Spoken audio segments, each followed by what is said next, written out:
اس لیے کہ دین کو بچایا ہے تو ان کو خون سے بچایا ہے، دین کو اگر بچایا ہے ان کو فکر نے بچایا ہے، دین کو بچایا تو ان کے جہاد نے بچایا ہے، دین کو بچایا ہے تو ان کے سارے تلاش سے بچایا ہے۔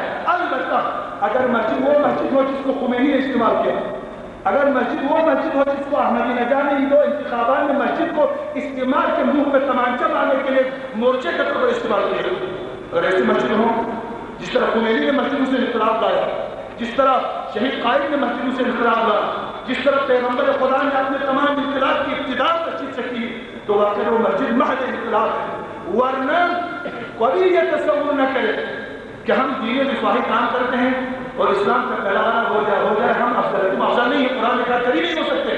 اللہ کی راہ میں جہاد کرنے والے اور دنیا میں فساد کے ساتھ مقابلہ کرنے والے، اسلام کی فکری سرحدوں پر دشمن سے نبرد آزما مجاہدین کے مقابلے میں ہماری کوئی حیثیت نہیں ہے۔ شہید قائد وہ مجاہد انسان تھا، وہ مجاہد انسان کی دنیا میں خصوصاً پاکستان کے اندر اس حقیقی فکر کو ترویج دیا۔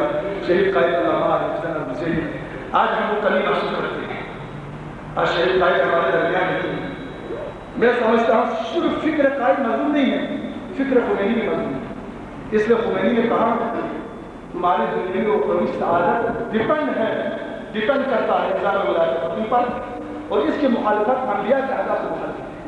یہ فکر امام خمینی ہے۔ اگر اسلام کو بچایا ہے تو اس نظام نے بچایا ہے، اور اسی لیے قائد العرب، یہ قائد العرب میں نے کہا ہے، قائد العرب ولی امر المسلمین کا لقب ہے۔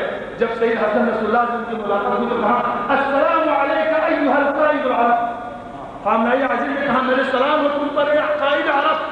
جب ان سے پوچھا تمہاری کامیابی کا راز کیا ہے تو حسن رسول اللہ نے کہا کامیابی کا راز اسی لیے کہ ہم ولی فقیہ کے مطیع محض ہیں۔ اگر آج مسلمان کامیاب ہے تو اس خط ولایت سے ہٹنے کے لیے تیار نہیں ہے، اس راہ کو چھوڑنے کے لیے تیار نہیں ہے، اس طریق کو چھوڑنے کے لیے تیار۔ آج فکر خمینی بھی مظلوم ہے، آج چینویاں جو ورڈ دنیا نے سرمایہ داری کیا ہے نظام ولایت فقیہ کے خلاف۔ اگر خلافت ائمہ اور انبیاء کی عمل میں اس دنیا میں اگر کوئی نظام ہے تو وہ نظام ہے ولایت فقیہ۔ اگر آج امیر المومنین کی جگہ پر امام حسین کا پرچم اپنے ہاتھ میں لے کر دنیا استقبال میں نبرد آزما ہے تو ولی امر المسلمین خدا کی قسم ہم سب کی دنیاوی اور اخروی کامیابی اسی لیے ہم ولی فقیہ کے پرچم سے لے جاؤ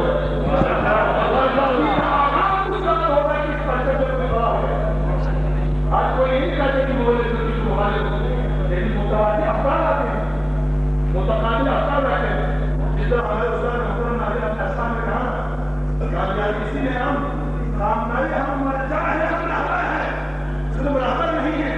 خدا کی قسم آیت اللہ مشرقی نے کہا جو حاضر کے بڑے بڑے مراجع جو درس خارج دیتے ہیں ان سے اگر بڑھ کر نہیں ہے تو کم نہیں ہے۔ فقیہ ہے، وہ جامع شرعی مجتہد ہے، وہ صاحب تقویٰ ہے، وہ مدیر ہے، وہ مدبر ہے، وہ سیاست مدار ہے، وہ شجاع ہے، وہ حکیم ہے۔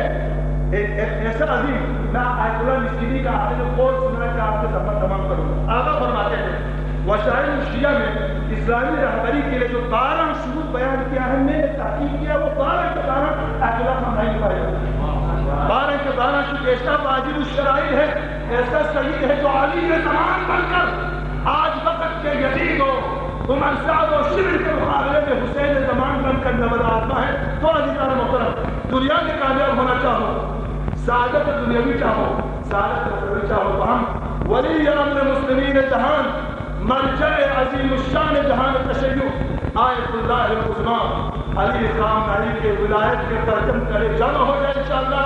اسی میں ہماری کامیابی ہے اور اسلام دشمن قوتوں کی ناکامی ہے۔